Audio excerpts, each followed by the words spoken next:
Over the past year, I've worked my way through the entire Taskmaster series.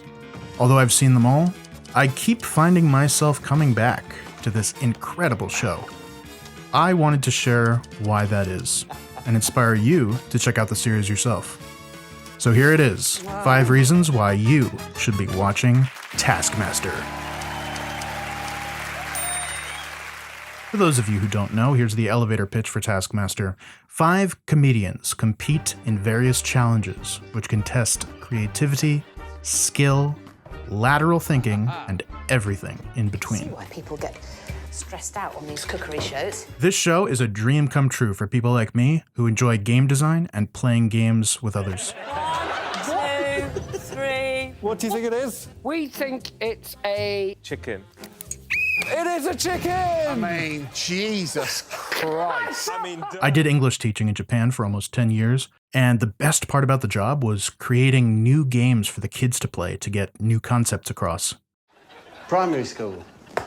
Feeling, vibe. Okay. Just saying. The schools I worked at had very little money, and a big consideration when I designed my games was the cost of materials. So seeing all these different tasks where they can buy whatever they need and break stuff all the time is definitely cathartic for me personally. Nevertheless, I think we can all relate to the idea of wanting to just grab a bunch of things off of store shelves and just have fun with them. But the concepts on display during Taskmaster go beyond just a bigger budget. They're varied, creative, and they're extremely well designed because they're so good at making contestants. On the reality show Survivor, one of the most iconic moments in the history of the series was when the player Rupert, roleplayed as a pirate, stole all the rival team's shoes and sold them for supplies. The other team, Morgan, came up, sat their stuff down next to us, and all left. This is definitely a pirate adventure. Pirates pillage. Pirates steal. Pirates take advantage. If they were going to be silly enough to put it right next to me, I'm going to put it in my thing. All their trade goods, all the little women's shoes, the insoles, everything that I could find in theirs, I took. Take them. You know, get anything. Whose are these? Pirated. From this clip alone, Rupert became a household name among Survivor fans. This moment is memorable all those years later, not just because of his ingenuity, but because he was rewarded for it. We are pirates, so we pirated. Yeah, it's a hard life living the pirate's life. But moments like these could be few and far between on these types of shows, due to the rules of games being so rigid. In Taskmaster, not only are you regularly expected to find a creative way around the rules, but the games and puzzles are often designed in a way that people can be flexible in their approach. A great example of finding loopholes is this task from season 13. Get the most ducks in Alex's basket. You may only hold 1 duck at a time. Alex will cycle around the circuit for 10 minutes. Your time starts when Alex honks his horn.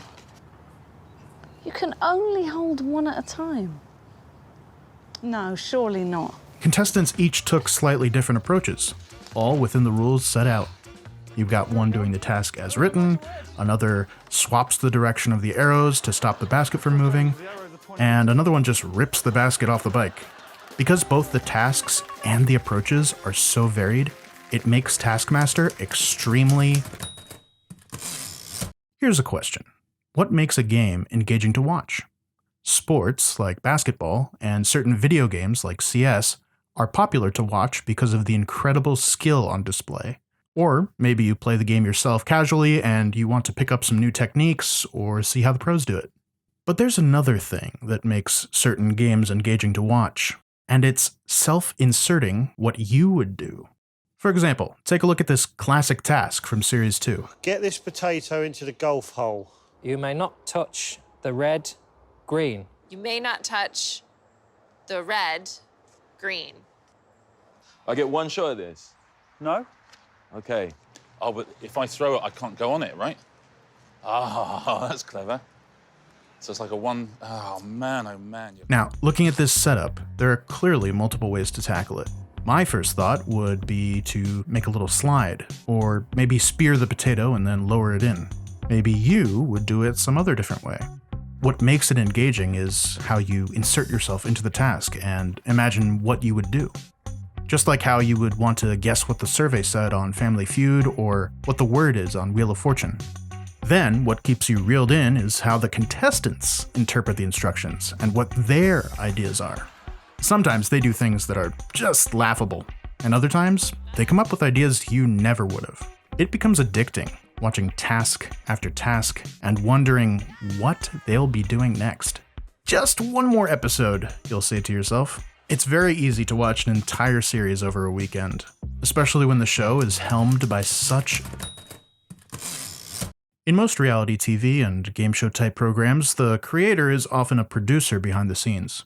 Not the case with Taskmaster. In fact, I've never seen a show's creator be so relentlessly abused on their own show.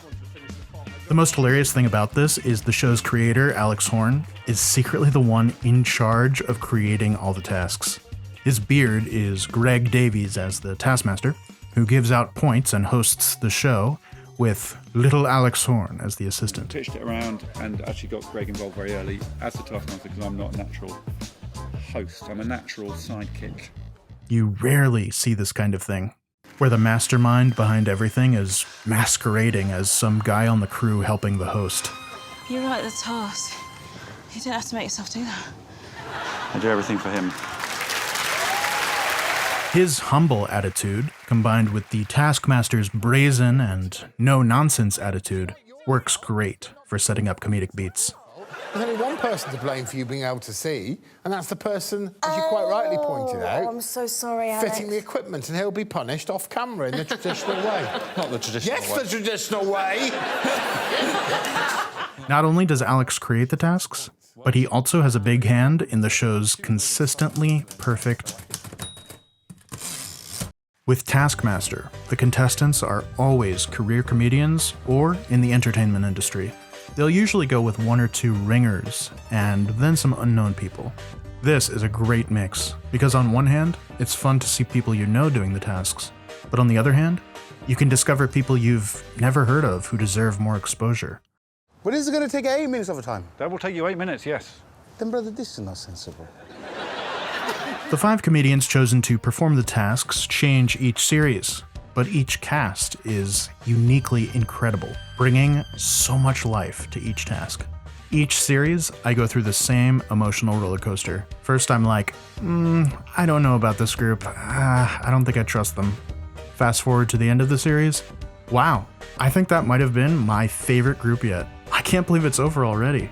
I think if someone were to make a tier list of all the series, it would be purely subjective, because so many of them could be considered the best for their own reasons. Probably my favorite cast was Series 12 for their incredible chemistry. It really felt like hanging out with friends for a game night. Guys, there's been another revelation in the lab. So many revelations. Layers upon layers. USVG. Leger, yacht, Avoga, Leger, little baby. Plus, I'm a huge fan of Only Connect, which Victoria Corn Mitchell hosts, but that's a video for another day. And there was the noise. Victoria. Even though 12 is one of my favorites, though, if you're new to the series, I'd recommend starting with one of the earlier series, like 2 through 5. The contestants are just starting to figure out loopholes in the systems, and the rowdy pre-COVID live audience adds a lot to the atmosphere. Lastly, I would say that if you're not quite sold on the series solely from this video, don't start with Season 1. Season 1 is also a great season, but to me, it doesn't represent the series. It's kind of like Season 1 of the US Office. You know, they're still trying to figure stuff out, the studio lighting is a bit off, and the confidence and dynamic between the hosts isn't quite like other seasons. It's worth watching eventually for sure, but just not as a first exposure to the concept. All of the episodes are available for free on their YouTube channel. This is an amazing decision by the creators, because myself and so many others living in other countries would have never been exposed to this incredible show. So check it out, link in the description. And please do subscribe to my channel if you haven't already. Your sub allows me to make videos like this more often. Thanks for your support, and I'll see you soon.